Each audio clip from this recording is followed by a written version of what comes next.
Indonesia. আনুষ্ঠানিকভাবে Indonesia একটি প্রজাতন্ত্র রাষ্ট্র। দক্ষিণ পূর্ব এশিয়া জুড়ে ওশেনিয়ার একটি দ্বীপরাষ্ট্র। এটিকে বিশ্বের দ্বীপপুঞ্জ এবং এর আয়তন 19,04,569 বর্গ কিলোমিটার। এখানে 17,000-এরও বেশি দ্বীপ রয়েছে, যার মধ্যে সুমাত্রা, জাভা, বর্নিও, সুলাওসি, নিউ গিনির কিছু অংশ উল্লেখযোগ্য।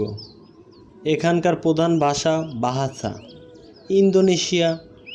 এখানের জনসংখ্যা প্রায় 280 মিলিয়ন।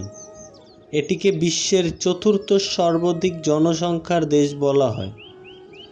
ইন্দোনেশিয়ার অর্থনীতি মূলত খনিজ সম্পদের, পর্যটন এবং কৃষির উপরে নির্ভরশীল দেশটি। এখানে রয়েছে বিভিন্ন ধরনের প্রাকৃতিক সম্পদ রয়েছে, যার মধ্যে পেট্রোলিয়াম, প্রাকৃতিক গ্যাস, টিন, তামা, সোনা। পর্যটনের জন্য এখানে রয়েছে বিভিন্ন আকর্ষণ, যেমন সমুদ্র সৈকত, আগ্নেয়গিরি, মন্দির, জাদুঘর। ইন্দোনেশিয়ার সাংস্কৃতিক অন্তত বৈচিত্র্যময়, যেখানে বিভিন্ন জনগোষ্ঠীর এবং ঐতিহ্য প্রচলিত রয়েছে। এখানে প্রচলিত ধর্ম প্রধান হলো ইসলাম, তবে হিন্দু, বৌদ্ধ এবং খ্রিস্টান ধর্মের অনুসারীও রয়েছে। ইন্দোনেশিয়ার রাজধানী জাকার্তা। দেশটির মুদ্রার নাম ইন্দোনেশিয়ান রুপি। দেশটির ভাষা ইন্দোনেশিয়ান বাহাসা ইন্দোনেশিয়া।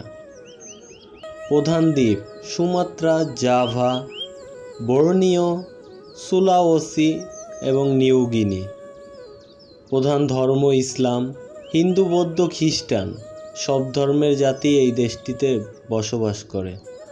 খনিজ সম্পদ, পর্যটন এবং কৃষির দিক দিয়ে দেশটির অর্থনীতি সচল করে রাখে। ইন্দোনেশিয়ার অর্থনীতি মূল তিনটি প্রধান স্তরের উপর নির্ভরশীল: প্রাকৃতিক সম্পদ, পর্যটন এবং কৃষি। এখানে পেট্রোলিয়াম, প্রাকৃতিক গ্যাস, টিন, তামা, সোনার মতো মূল্যবান খনিজ সম্পদের প্রাচুর্য রয়েছে অনেক। পর্যটন শিল্প দেশটির অর্থনীতির একটি গুরুত্বপূর্ণ ভূমিকা, যেখানে বিভিন্ন প্রাকৃতিক সৌন্দর্যের ঘেরা রয়েছে দেশটি। সমুদ্র সৈকত, আগ্নেয়গিরি, ঐতিহাসিক স্থানগুলি দর্শকদের আকর্ষণ করে তোলে। ইন্দোনেশিয়ার সংস্কৃতি